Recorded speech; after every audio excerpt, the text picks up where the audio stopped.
नमस्कार मंडळी, माझं नाव भाऊराव नारायण मेढे, तालुका मोताळा, जिल्हा बुलढाणा येथील परडा शिवारातील माझे 2 एकर क्षेत्र आहे। या वर्षीपासून मी एसआरटी पद्धतीने शेतीला सुरुवात केलेली आहे।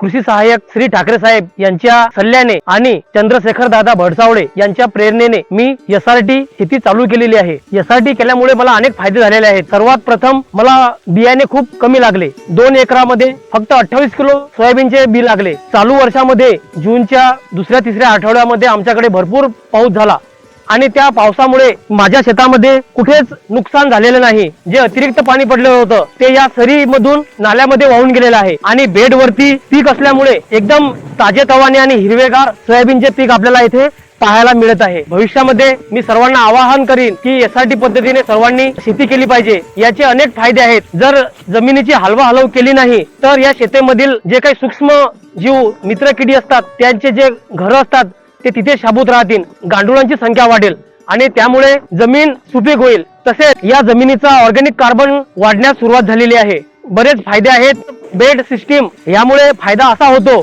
की पावसाचा जर खंड पडला तर या बेड मध्ये पाणी साचून राहते आणि अतिरिक्त जास्तीचा पाणी झाला तर या सरीमधून तो वाहून जाते। त्यामुळे आपलं पीक हे शाबूत राहते, कुठल्याच प्रकारचं नुकसान होत नाही। यामध्ये खताची सुद्धा बचत होते, बियाण्याची बचत होते आणि कुठल्याच प्रकारची आंतरमशागत नसल्यामुळे मजुरांची सुद्धा इथे गरज भासत नाही। औषधांची बचत, सगळ्याच प्रकारची बचत झाल्यामुळे मी भविष्यामध्ये अजून एसआरटीच्या पद्धतीने मी अजून जास्त शेती करण्याचा प्रयत्न करणार आहे। धन्यवाद।